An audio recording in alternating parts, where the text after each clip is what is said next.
talk about? Oh, well, I just rented out my first property. Woo! Congratulations. Thanks. Exciting. But I made a boo-boo, a big boo-boo.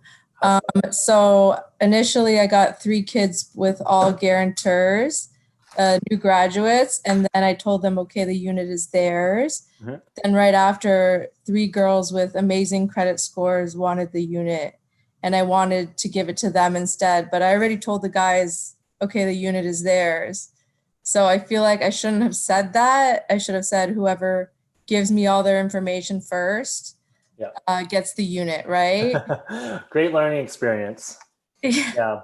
Oftentimes, it's like, get your application. I mean, how far down the process did you get with them before you said it was theirs? I called all their guarantors, checked their credit scores, and signed. Oh, we didn't sign the lease yet. No.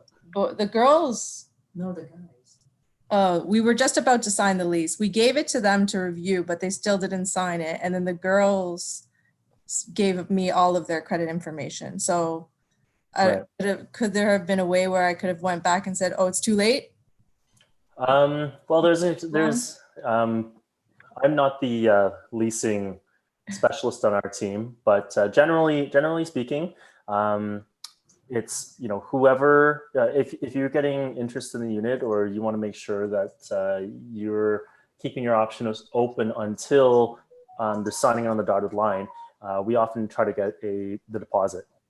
So we want a sign of good faith, and that would be like, hey, well, show me your first and lasts, right? And your first and once they have that sent over, we have lots of interest in the unit, so make sure it's serious. Send that over, and once we have that in hand, we'll continue on with the lease. Like everything else looks good. But I mean, it's what you did was also not wrong. You got the students, you got their parents as guarantors, which is key, is very, very important. So you didn't do anything wrong. So don't feel like you made a boo-boo. Okay, I just the girls would have been more responsible and tenants, and I would feel more comfortable with them. Absolutely. No, I totally hear you. And if you're not, technically, I'm not saying do this, depends on what kind of your own comfort level around this, but technically, if you haven't signed anything, and another person comes in, all you have is a verbal. A verbal holds no weight in any whatever, right? Not that you're going to get to that point, but if for example, it's like, okay, well, someone else came in with a better offer, offering me more rent or whatever, you go back to them and go, hey, the other thing you can do is you can set up an irrevocable period as well. So it's like, okay, well, get me, write me basically an offer. The same, similar to when realtors do leases for clients, we use a lot of the similar techniques that we use for purchasing homes. Right. So there's an irrevocable period. So the person sends in an offer. There's an irrevocable period. That irrevocable period gives you the ability to accept it or decline it or counter offer, right. And so if they were to write you an offer, you can say, okay, well, your application looks good. Write me an offer. They put in that offer with the irrevocable period. And then during that period, something else were to come in, like these other 3 girls who credit scores are great and you feel more comfortable with, you're not obligated then to go with those 3 students. Okay. So even though if they give a deposit, I can just return it because they haven't signed. Yeah, I mean, the deposit is no different than multiple offer situation, and you've got a deposit check for $100,000 in hand, and you don't accept that you just return person's offer. Yeah. Okay. Awesome. Thank you. Yeah. Nadia, the other thing I would add maybe is the one good thing about students is they never really stick around. So if you're now getting a depressed rental, prices right now, I mean, chances are they'll be gone in a year, and then you can raise it back up to market rent. So don't always just think about what it is that you're not getting, but it's like there's always a silver lining, and you just want to balance that as well. Just something. Yeah. Yeah, I thought about that too. Yeah, I don't think I've ever had students stay more than like a year and a half is like really long. They'll just move across the street. Like they don't care. One thing you have to be prepared for students, and I know these are grad students, so maybe they're a little more responsible. Oh yeah, they're grad. They might be around a little bit longer. They just freshly graduated. Freshly graduated from undergrad? Yeah, so they just graduated from a bachelor's degree in music, and they're looking for jobs. And even like their parents said, they just need a little bit of a head start to start growing their credit and start making more money. Oh, I thought when you said grad that they were graduate students. Like now they're going into their masters or PhD or whatever. That's what a grad student is to me, right? I mean, like from younger students. Younger folks who are figuring out life, I guess. Yeah, they're not in school anymore. I mean, like they just graduated. Okay, freshly graduated. Yeah, no, I totally hear you. Okay, so they are still kind of freshly graduated, which means that they are still flapping their wings for the first time, really, and so you end up being their parent a tiny bit, right? Like you are teaching them, you have to pay rent on the first of the month. And it's not necessarily that they have any ill intent. It's just that they're just not responsible. They don't know. Yeah. Yeah, I plan on doing that, like going through everything, like don't scratch the floors, put the felt pads on the bottom of your furniture, don't overstuff the washing machine. Yep, those are all the things we have to teach our kids and have to teach our tenants as well. Yeah, I was probably like that too when I was their age.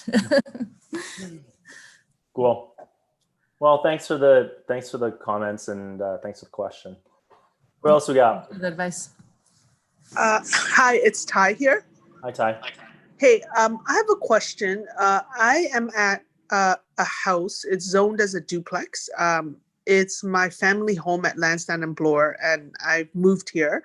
And I want to convert the basement into a rental. It's 650 square feet, and the house is right by the subway. And when it's zoned already as a duplex, like it was built in 1908, what it means is there's a kitchen on the top floor and kitchen on the main floor. So the duplex was supposed to be like the basement main floor and then the kitchen as another floor. But I want to switch it up and have the basement be a rental. And so I have two questions. One is, with 650 square feet, it's right by the subway. I'll have to do a separate entrance. I don't think I'll have to underpin. Should I turn it into a 2-bedroom, or should I, with more living room space, more kitchen space, or a 2-bedroom or a 1 and den? Like, how do you figure out what's the best sort of layout, and then what kind of tenants you'll attract with that layout in terms of number of bedrooms? Good question. Is there anyone who wants to take it on, or do you want me to answer? I was just going to say, it depends on your layout. It's not just about the square footage, right? Like, you could put in 2 bedrooms and then the place just sucks from a layout perspective. That's tough. It's like a rectangle right now, a 650 square foot rectangle.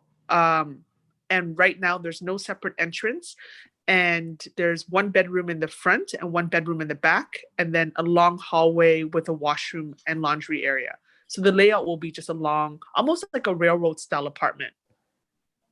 Yeah, it still depends. There's still so many unanswered questions.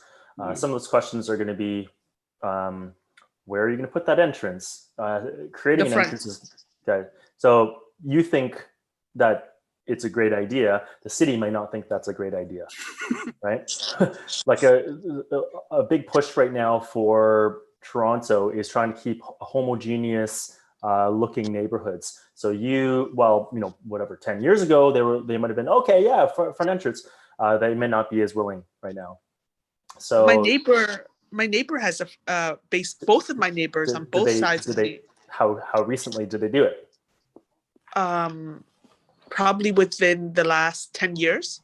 Yeah. So things change, right? And what they 10 years ago, they might have allowed front pad parking. And now there's a moratorium on it. So anyway, all to say, really, these questions aren't up to you. If you're going to go through this, you need a designer, you need an architect, because if you're doing a separate entrance, you need permits and you need drawings, an engineer,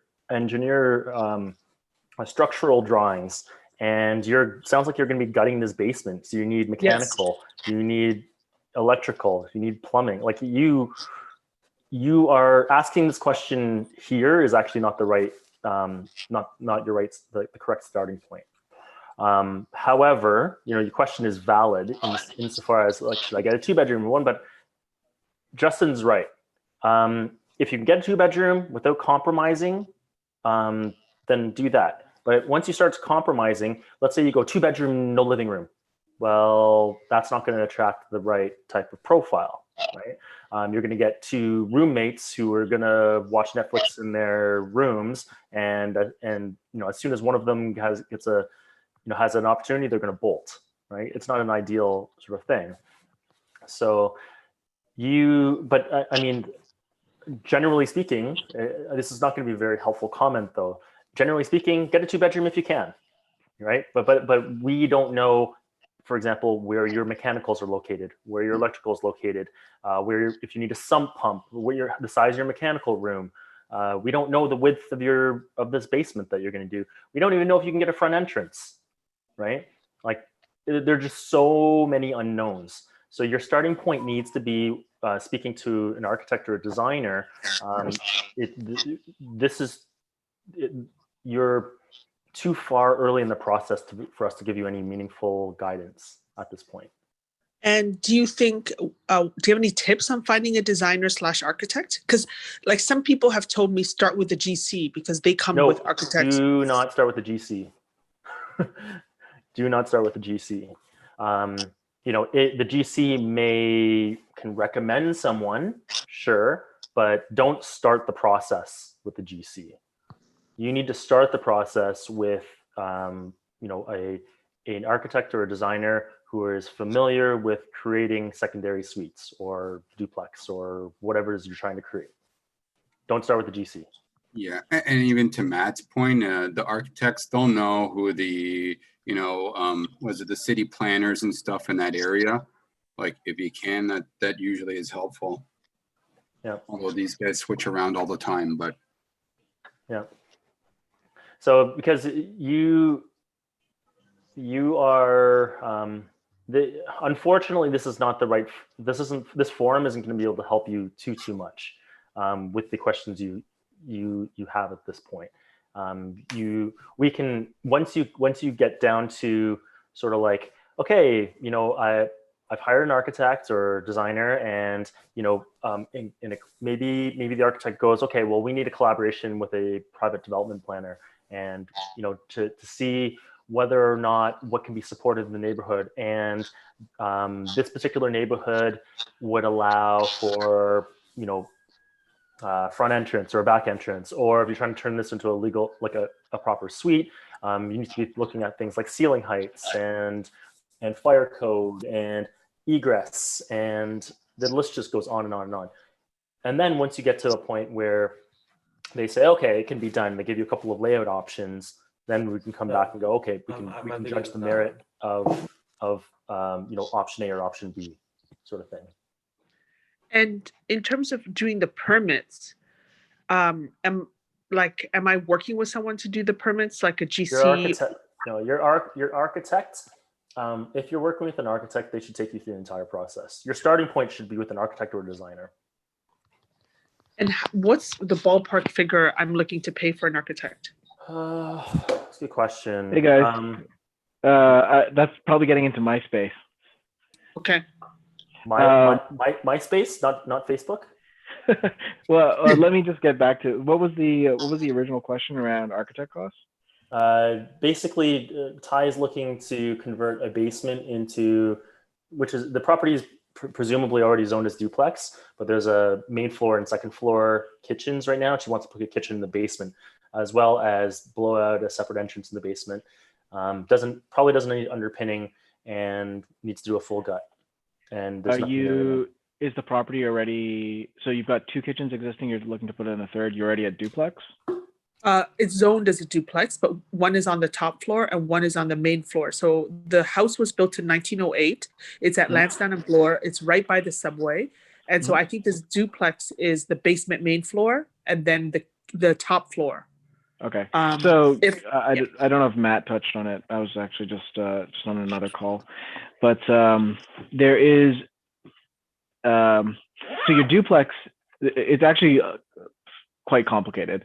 So to get into, just to answer your question, like how much an architect costs, an architect for something like that, about 15 to 25,000. It really depends on how complicated it is. Because it's existing and you're adding, it's actually a lot more complicated than if you were building from scratch and kind of doing a full gut and putting things in each kind of one at a time. You'll need to prove that you have the existing fire separation, and maybe you do, between the 2 existing units, so your main floor and second floor. So that's going to have to be like, fire separated drywall, HVAC, separate HVAC, for example. Like all those code requirements need to be met. And then you can add the third in. So if it's been duplexed where the second unit is, and then there's other rules like 50% rule, which is like every subsequent unit that you're adding must be smaller than the units before it.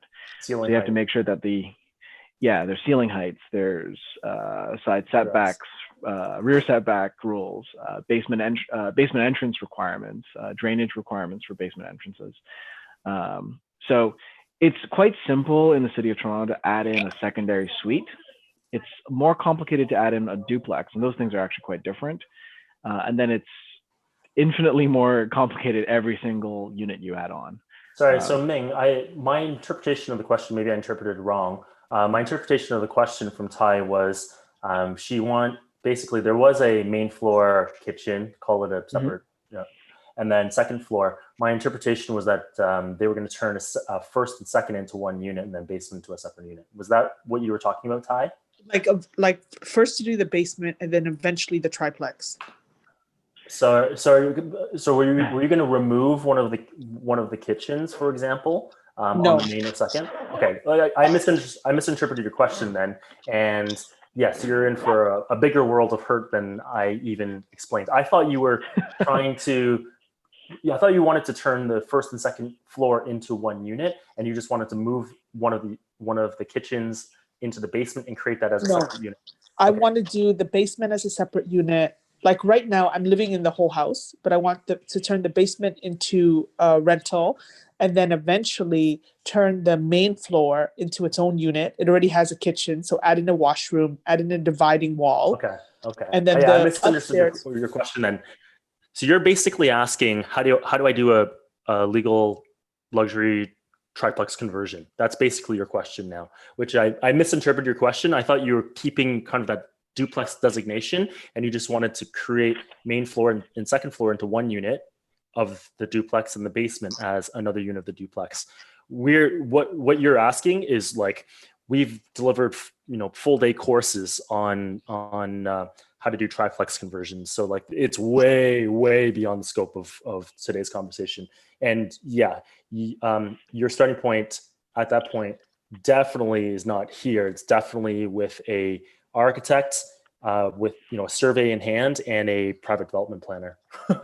You're talking about a very, very, very large reno and a very, very large reno budget and a very long timeline. Yeah, it's actually quite a bit more difficult to do retaining anything in the property than it is if it's a full gut. If you're completely gutting the property, it's actually easier to build it up to a legal triplex. But if you are trying to retain anything, like I don't know if you know what your like your time for fire rating is between your current existing units. Like you have to show like you have, I think it's 30-minute burn rating between floors.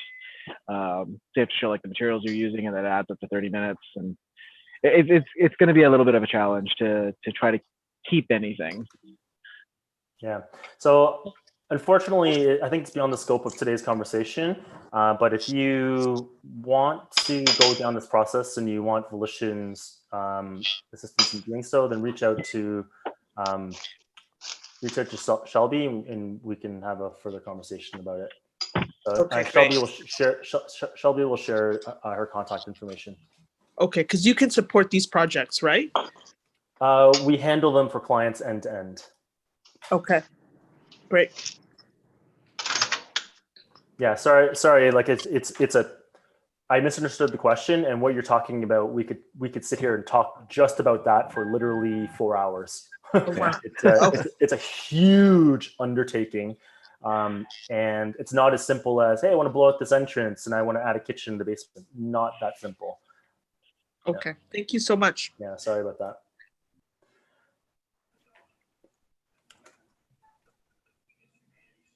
So we got other people who have finally joined, all you stragglers. Who do I recognize here? Matt Carr, we were chatting for a bit. I think you were chatting with Ming now, right? We've all chatted. You've all chatted? Yeah. Yeah, hey guys, how are you? Good. Hey, Ty, you want to learn about a triplex conversion? You can ask Matt. Ty thought that she could just add a kitchen to the basement and blow out a separate entrance to create a triplex. Yeah, almost.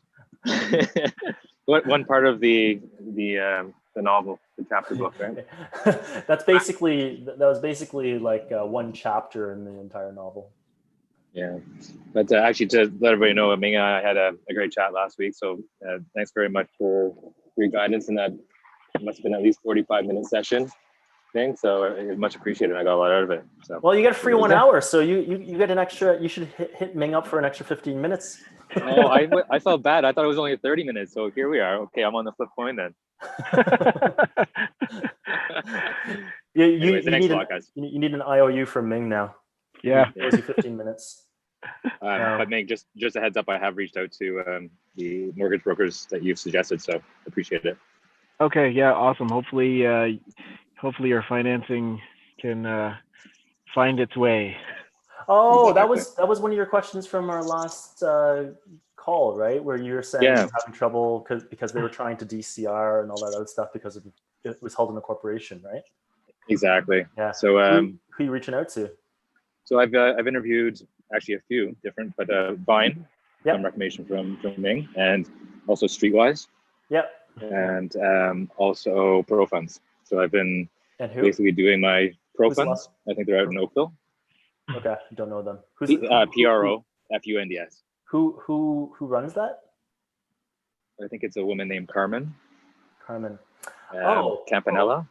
Oh, I'm supposed to be speaking with her at an event. 30 minutes to wealth, that kind of thing. So yeah, I think they have I don't know her, but there was an event that we got selected to speak at in April, and then COVID hit, and then we ended up not having the event, and then it got pushed to October, and then obviously we haven't had the event yet. It's been pushed to next year. I think I'm supposed to be up on stage with her. I've never met her though.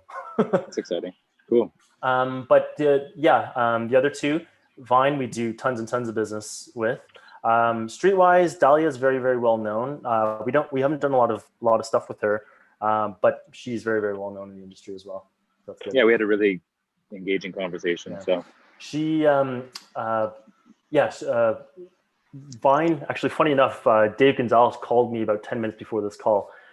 He's like, "Hey, how much do you think I can rent for this apartment I'm going to renovate?" I'm like, "Dude, I have a call in like 10 minutes. Unless you want to join the call, I got to go." But it'd be a good topic of discussion for everybody. Yeah. The rent. Yeah, exactly. No, you're in good hands though. You're reaching out to some good people. Great, thanks. Cool. Who else we got here? Godfrey.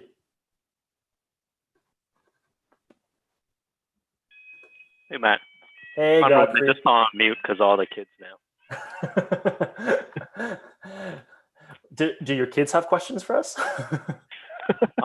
Nothing right now. I'm just doing all the heavy lifting for them, right? So benefit from everything. I know our kids are gonna have some easy lives compared to us. Yeah, for sure. That's probably what our parents are thinking about us right now. That's exactly.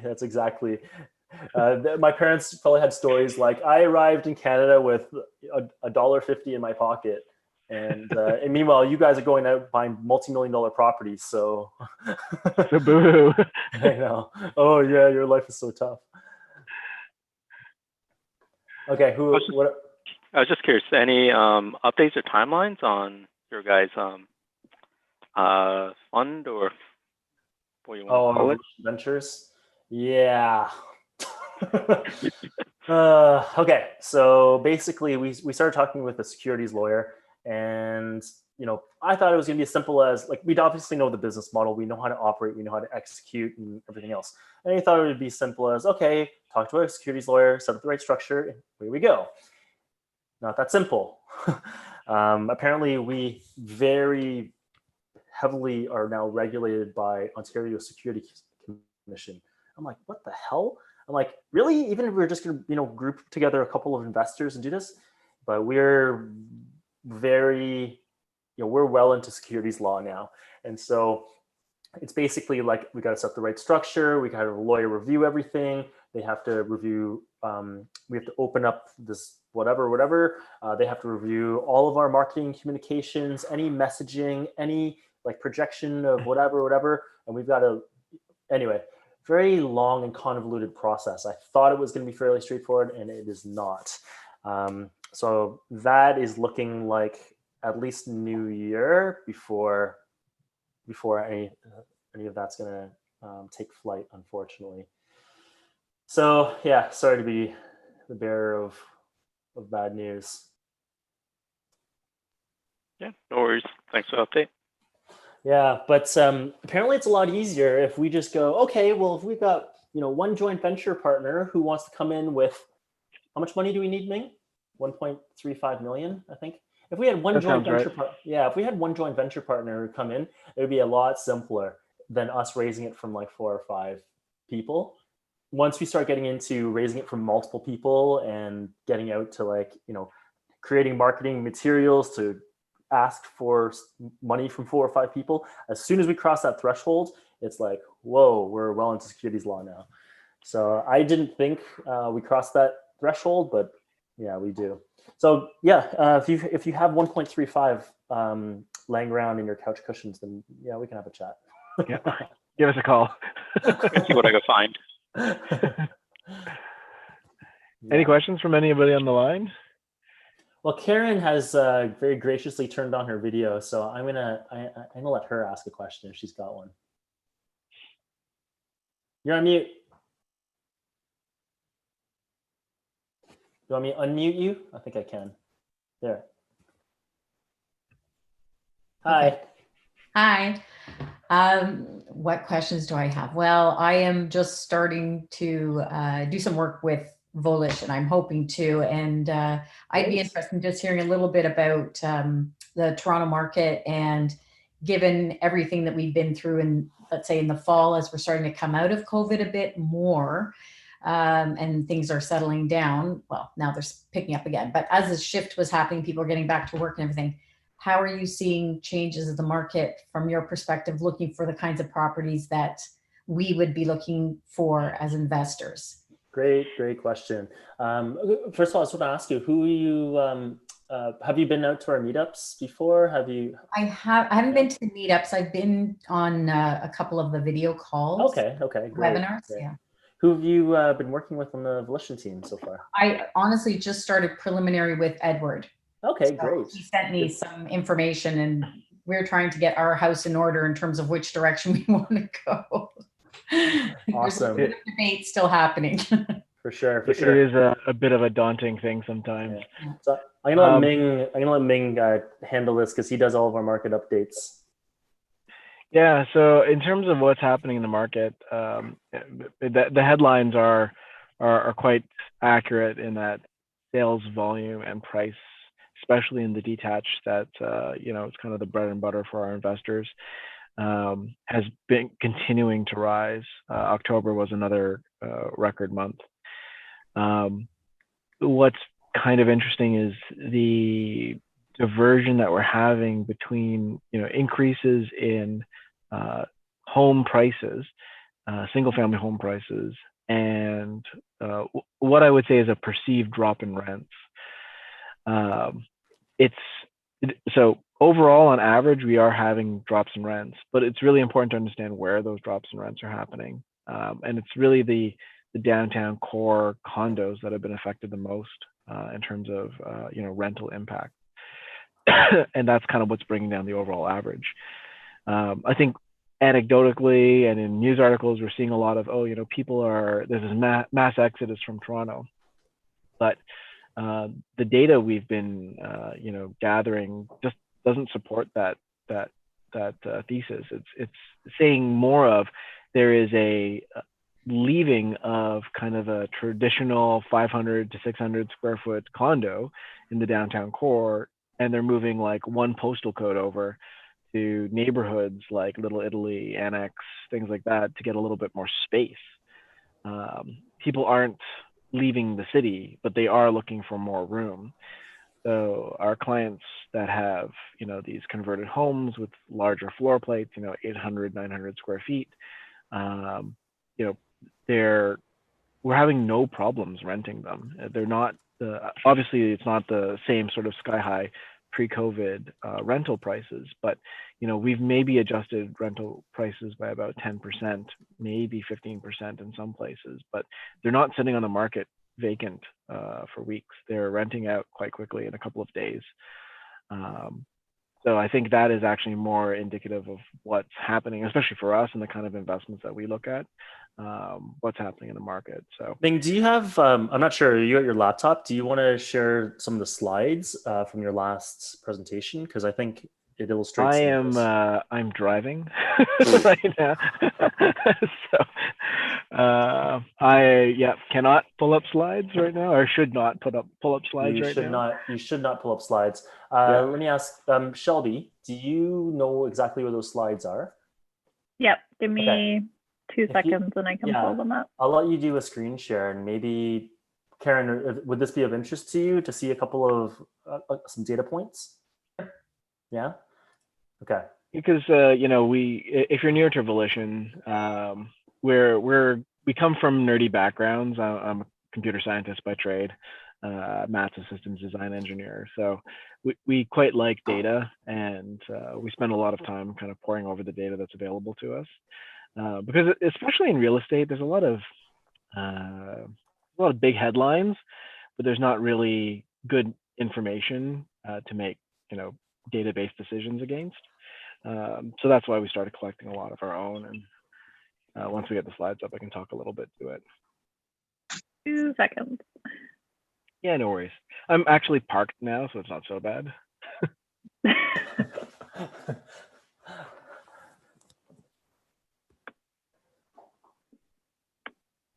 you find them? Yeah, just loading. Did you have any other questions while Shelby's pulling that up, Karen? Anything specific you wanted answers to? No, not specifically right now. Thanks. Yeah. Yeah. So that's sort of like one of the big things. We continue to see headlines. The headlines aren't telling the full story. They're not inaccurate. They're not inaccurate headlines. It's just so much is lost in the detail of the headline, right? Like you could take the same data and two different articles, two different newspapers can come up with two different conclusions using the same data. Two different real estate reporters within the same newspaper could come up with two separate conclusions. That's the problem. So we like to flip back. So we like to analyze a lot of the raw data because we don't want anyone's interpretation.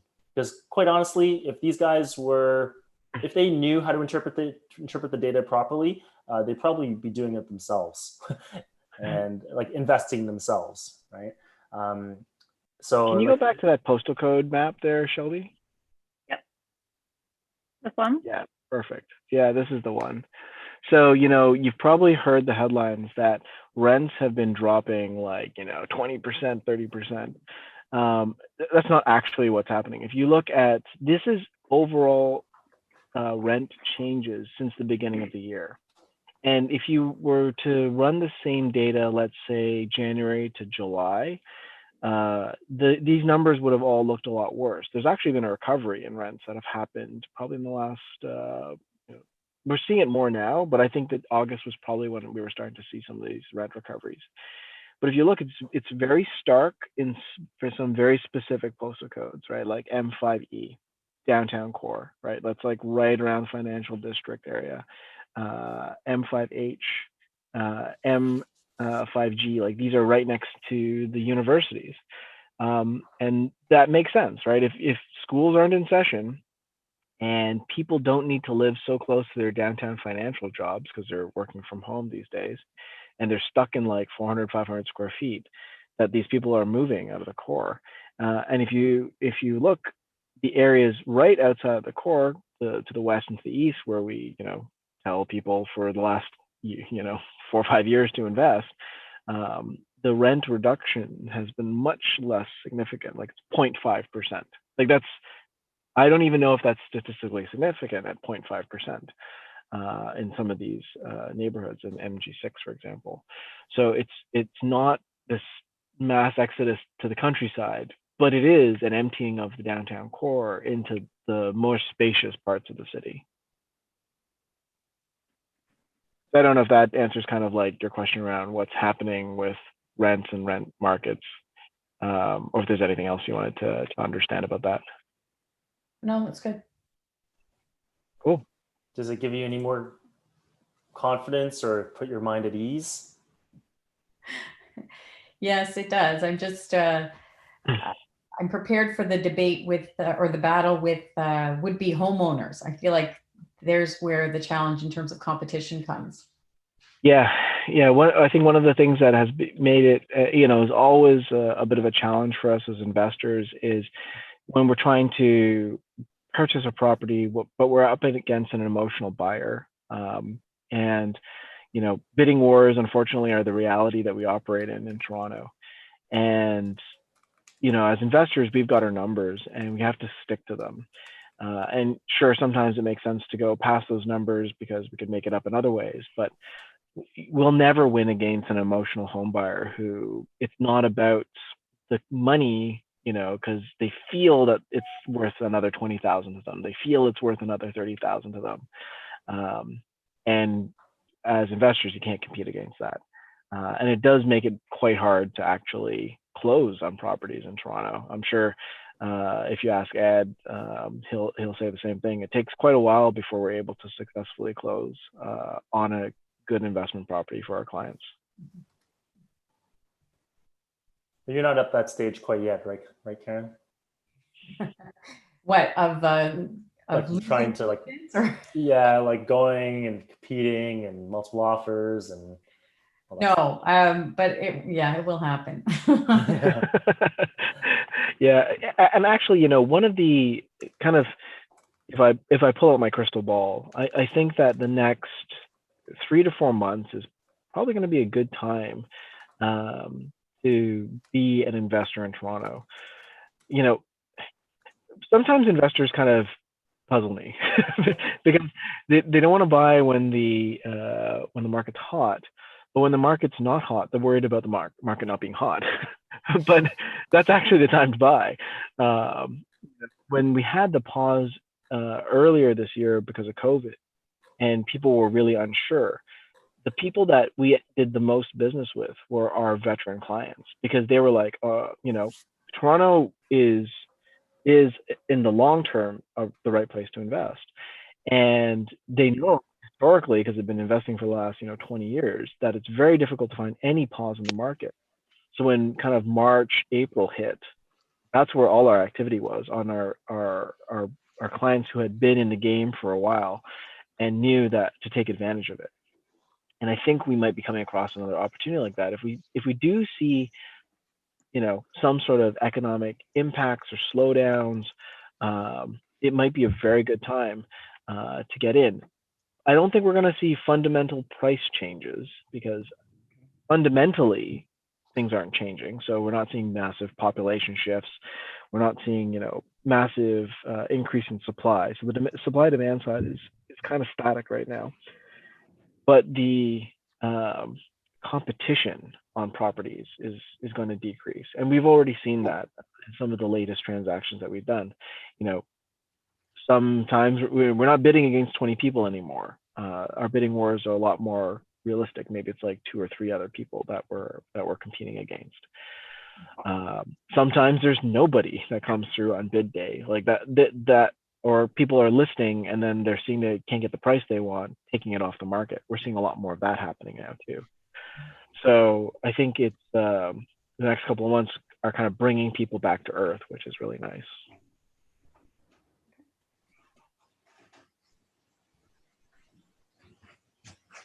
Anything else? Very good. Cool. Thanks for the question, Karen, and glad to hear you're starting to work with the Volition team. And you do have the power of the entire team behind you. So if there's anything that you ever need or want or having challenges with, don't hesitate. We're all here for you. Thanks. No problem. Who else we got? Hello, Matthew. Hi, Ben. Hey, how are you? Very well, thanks. Hi, Ben. Hey, do I know you? Do you know me? No, you don't know me. Edward knows. Worked with Edward a little bit. He showed me some of the properties that you guys been working on over the summer. Excellent. I just find I want to say I find it interesting that you talk about in your joint venture projects you get into the security law kind of things. I remember back in the days, I think maybe like almost 10 years ago, I was involved in a lease to own project. I were a money partner at that time. Yeah. And the ops partner put in a bunch of strangers together for the down payment. I was one of them, and we just signed a piece of paper and then off we go. Yeah. Yeah, I don't know. Maybe what he did was illegal or something. I don't know. I wouldn't say illegal. I'd say that if you get caught, there might be more than a slap on the wrist. So basically, everything's great until it's not, right? So that's basically basically, of course, lawyers are lawyers. They love to lawyer, right? And so, he's just telling us, okay, well, obviously you could just go do this. You could just, go find 5 people and put their money together and go do a project. And this is not a lease to, a rent to own, lease to own. And that's, lease to own or rent to own is probably, if you did it 10 years ago, it was probably Hamilton for $250,000 or $300,000 or something like that, right? It was probably a much smaller endeavor. We're trying to turn a probably $1.6 million large single family home in downtown Toronto into a $3 million luxury fourplex. So the stakes and consequences are much, much higher. So he was outlining to us some of the potential outcomes. And those outcomes are like, hey, if you, went after and secured money from non-accredited investors, and they were supposed to be accredited investors, and you didn't do your due diligence, or you didn't pass them along to a securities lawyer to do the due diligence or whatever, the OSC can step in and say, halt everything, liquidate everything, give the investors money back. And it's not an excuse to say, oh, but I'm mid renovation, I can't sell it. They're like, I don't care. You need to sell this, and you need to give their investors money back.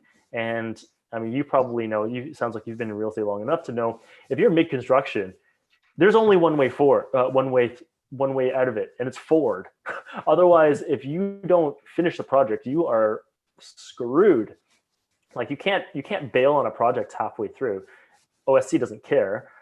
So Anyway, suffice to say, it's not a pretty situation. So he's just telling us, like, obviously, you know, lawyers love to lawyer and lawyers love to give you worst case scenario, but you know, our mantra at Volition has always been around risk mitigation, right? It's why we delve into the data, as per our last conversation with Karen. It's why we track things on a neighborhood by neighborhood basis. It's why we track not average home price like everyone else. We track home price index, right? To see what a like asset trades for on a month over month basis. All of this is a risk mitigation endeavor. It's why we try to cater to what we consider the best tenant profile, because in Ontario, the tenants are your biggest risk, right? Biggest risk to your business. It's not the market. It's actually not even COVID. It's not none of this stuff. It's your tenants, right? So anyway, it's all about risk mitigation. So sure, I'm sure that we could slap together 5 investors who each put in $300K or $250K or something like that, go buy something. But if there's at all a risk that someone's going to step in and force me to sell this thing mid-construction and make my project go belly up, I'm not willing to take that risk. So, yeah, anyway. hopefully you will get it sorted out pretty soon and you can get the project to move forward. That's what you want, right? That's what we want. Yeah, that would be the ideal case. It's just it was a kind of a little bit of a, not a rude awakening. It was an educational experience in speaking to him. Yeah. Hey, speaking of joint venture, can I ask you, or maybe Ming, a quick question, see if that's something can be explained in a few words? Absolutely. Yeah, if we go back to the simple joint venture setup where, you know, one person is the money partner, the other person is the, you know, the working partner, the ops partner, right? Yep. Right. So the money partner brings in his down payment, he brings in the mortgage, he's on title.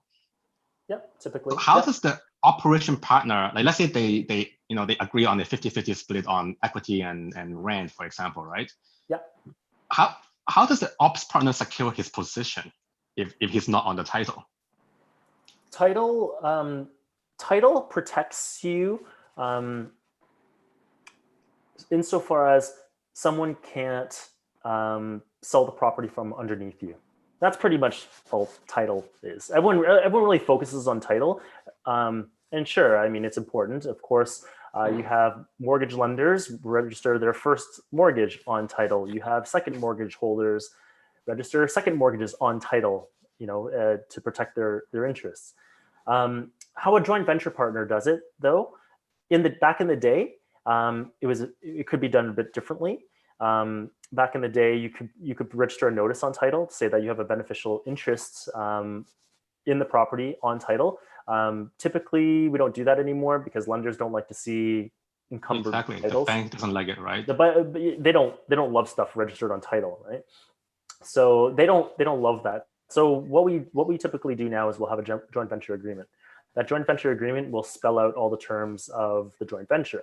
So you'll have, for example, the money partner who, like you said, brings in down payment, they bring in mortgage, they maybe bring rental money, whatever it is, right? And that person's down on title. That person is legally the owner. Then you have someone who has an interest in the property, right? A beneficial interest in the property. They are not down, they're not the legal owner, but they do have an interest in the property. You're doing cooking with glasses? What time are we leaving? No, because I couldn't see. Okay, Adam, you go on mute. And so the joint venture agreement is the security.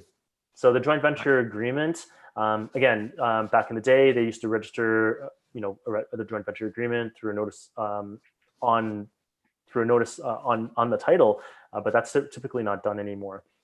Right. So it's all contractual, basically. It's all contractual. Yeah. Right. And then typically a joint venture is done. It can be done through a lawyer. Depending on the level of comfort. So the joint venture, both joint venture partners could go get independent legal counsel. It can be drafted and signed, and now it can be done through lawyers as well. Right. Yeah. No, that's good. Thanks a lot. That's kind of clear one of the questions I have in my mind. you're trying to figure out whether you should have had something signed back in the day. Yeah, but also, for that rent to own. Implication, right? Like how does the ops partner get paid? Like, is he get paid like income for his rental work, or like it's a little interesting and how things get paid out in the tax. There is no. Oh, so sorry, you said from a tax perspective, is that what you said? Yeah. How does the ops partner get paid, and how does that go into the tax, right? So the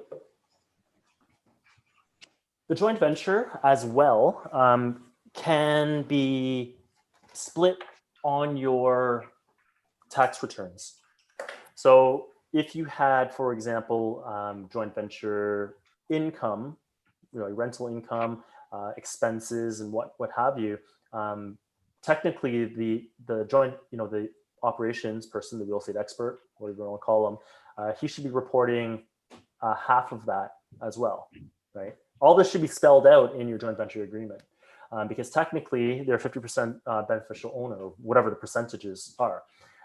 So when rental income comes in, it comes into this joint venture. Who reports it should be reported. If there's a 50-50 split between the money partner and the joint venture partner, the ops partner, then they should be reporting as such on their tax returns. Right. No, that's good. It's good. But you had another question. You were trying to figure. You said you were trying to figure out how the ops partner gets paid. Right. So the money partner bring in the money. He has to rent the money, right? So the ops partner do the renovation, or maybe hire someone to do the renovation. So all the business operations is in the ops partner's side, right? The money partner didn't do anything from an operation or business perspective. Yep. Right. So that means the ops partner will be reporting carry all the tax implications on the operation, while the money partner is carrying all the tax implication of the capital gain.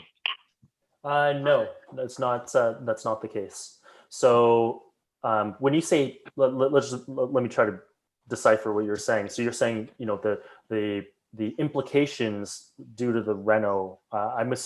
What did you mean by when you said implications with regards to the operations? What do you mean by implications? Right. Like, for example, if let's say the ops partner do the renovation, right? Yeah. So, and the money partner fund that.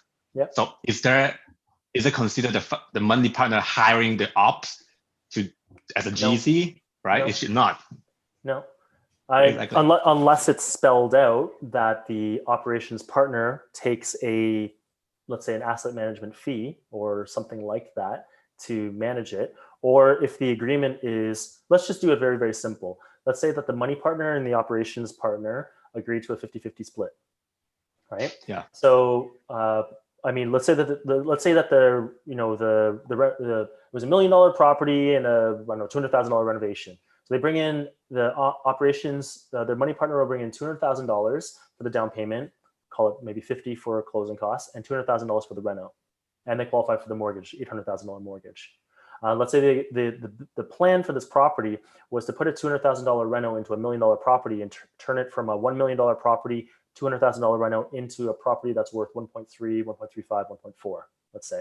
And let's say that the plan for this property was to refinance it afterward and get 50%, 70%, whatever that number is, of the renovation, or maybe 100% of the renovation money out, and that goes back to the money partner. Let's say that was the business model, and that was the plan, right?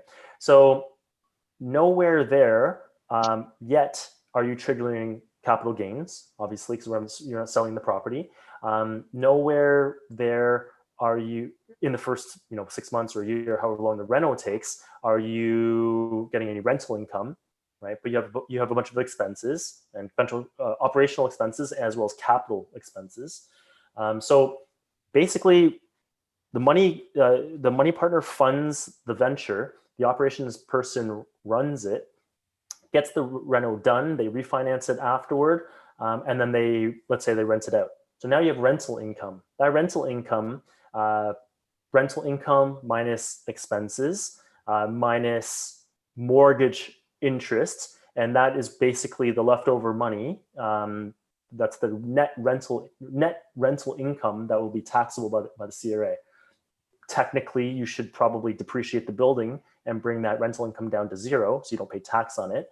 But if whatever gets reported between the two of them, because your joint venture agreement in the beginning spells out the fact that it's a 50-50 split between the capital, whoever funded it, the money partner, and the operations partner, right? So on an ongoing basis, they should be both filing, a T776, outlining what their split of the rental income and whatever expenses are being claimed between the two of them, right? And so, they are claiming it for the same property. They're just kind of partners or co-venturers in this property. And then when it comes time to dispose of the property, you're going to have, your selling price. You're going to have your expenses, your capital expenses and all that stuff. You're going to have your adjusted cost base. Whatever your capital gains are now split between the two as well, right? So if everything gets split between the two of them, the tax liability doesn't just fall on one person. Right. Yeah. No, I think that's clear. But that 20 grand renovation cost, did the ops partner did the 20K 200K becomes the income of the ops partner? No. It shouldn't, right? No, it's not income of the ops partner. You've raised the property value and you've created value through forced depreciation, right? So you would, for example, you would calculate, okay, well, to get into this property cost me down payment, closing costs, land transfer tax, holding costs for the duration of the renovation and the renovation itself, right? Like those are generally your costs, as well as kind of the mortgage, the interest portion of the mortgage during that duration. The principal portion is just money moving from one pocket to the other. So that's not a profit nor an expense. Right? Of course.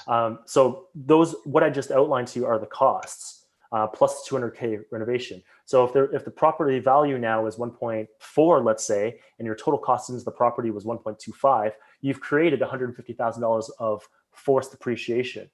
So that's a capital, basically a gain. So now that upon disposition of the property, like if you sold it, forget realtor fees for a second, you just sold it. Basically, if you could sell for 1.4, and if your total cost, everything I just outlined was 1.25, you now have $150,000 of capital gains, right? A very, very basic example. The numbers will never actually work out like this. It's a little more complicated. But the $150,000 of capital gains get split between the two of you. Right. Okay? Yeah, that's clear. So it's not like the operations guy isn't walking away with 200 grand or anything like that. In this setup, in your very traditional joint venture model, where it's money partner brings the money and mortgage qualification and the rental money, down payment and everything, and the operations guy runs the whole thing because presumably he knows what the hell he's doing.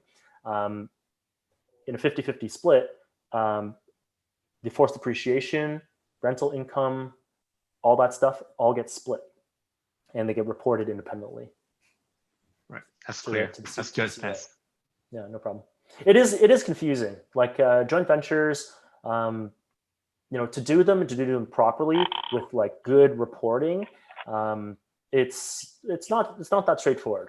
So yeah, it does take some practice, and you do need some good guidance. We've just done so many of them that I can like rattle this off. Hopefully I didn't bore you. No, that is good. Like you can't. Sorry, you can't see my face. I keep nodding my head while you're speaking, so I appreciate that. I'm just gonna visualize you nodding your head. I am nodding my head. Shelby sent some messages. Okay. So Shelby shared thank you. Shelby shared our October meetup with all the market data. So Karen, if you want some bedtime reading to help you put you to sleep, please feel free. I keep on telling Ming. The market data is fascinating, Matt. I don't know what you're talking about. I keep on telling Ming. I nod off a little bit every time he goes through his market update. I zone out a little bit. Shelby said, if we didn't get to your questions or you'd like to connect further, please reach out. Yeah, I mean, was there any other 30-second question I could help answer right now? Well, hopefully someone found something interesting on this call. I got a thumbs up from Karen. We should have screenshotted that so we had proof. Proof. Are we all good? Okay. Well, hopefully we'll catch you guys on the flip side. In 2 weeks, we've got what, Shelby? We have a paralegal. Stephen Smith is going to be coming in and talking about kind of what's going on during COVID with the landlord and tenant board, and pretty much anything you need to know about tenants. So that's on our meetup site. If you'd like to RSVP, I will put in the link. Good stuff. Yeah, if you don't want to come to learn about tenants, at least come to watch Stephen Smith.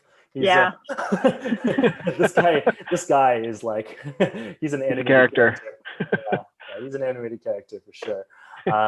Yep. Meanwhile, like, you guys know what we're all about. You guys know that we're here. We're here to help. Reach out. We are still in full effect. We've got, we're helping a ton of clients still right now. A bunch of active clients. Get onto our mailing lists. You'll get, our first priority inside access is the clients we're working with directly. The ones who are under advisory and the ones we are kind of active with us. Secondarily, it gets punted out to our email list, so you will get to see some of our listings and pre-analyzed hot properties. We've got some big events coming up.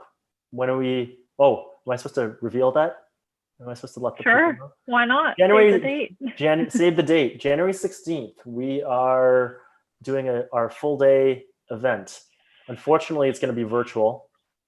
I don't think there's any way around that, but it is going to be our annual event. So we had a pretty amazing turnout last time, 150 or 200 people or something like that at our last one on February 1st, 2020. So we're hoping for a good turnout. Hopefully you guys can make it. It is going to be sort of like a real estate crash course. It's everything that we talk about, everything that you need to know to get started investing in Toronto in 2021. That's kind of the premise. And then later on the year, Shelby's going to organize another event, right? And it's going to be an advance. And it's going to be that's going to be a real estate 201, or maybe a 301, or maybe a 401. Stay tuned. Or maybe the number keeps getting higher. Maybe it's a master's or PhD level. That will be, for example, Ty, you're asking about how to do these triplex conversions. That will be the event, right? We're going to that looks great. We're going to go deep into triplex, fourplex conversions, laneway housing, all that kind of stuff. So that's kind of the much more comprehensive conversation about how to get those done. Can we have a session on condos sometime, just to find out? So much is happening with the Toronto condo market, and so I just have a lot of questions of, like, are they even a worthwhile investment? Okay, well, Shelby, write that topic down. Noted. And we'll see if we can squeeze one of those things in. But thanks for the idea. Like, we are literally so our new mandate is Shelby's going to plan out for the next 12 months, all of 2020, 2021. Yeah, send me your ideas. We're going to plan out every month for the next 12 months, because right now we come up with an idea about a week and a half before the actual meetup date, and we're scrambling every single time to find a speaker, because we're always doing it last minute. But that is no longer our mandate. Our mandate is we're going to plan this out for 2021. So condos, if you want to learn about condos, we'll see if we can get that in as an idea, and we're going to plan that out for the next 12 months. So send us your ideas. Condos for buying and condos for also renting. Like, I have a lot of questions about whether that's even a good investment. And then I remember when you guys were talking about sort of your, wartime trenches talk that you wanted to do. Oh, Tales from the Trenches. Yeah, that I That's think a- would be really cool. Okay, that sounds good too. Thanks for the reminder. Thank you. Yeah, that's good. Okay. I've got to drop off, Matt, but I think we're ending the call anyway. Yeah, I don't think anyone's actually here anymore. All right, bye Okay. guys. Thanks, everybody. Bye. Bye. Thank you.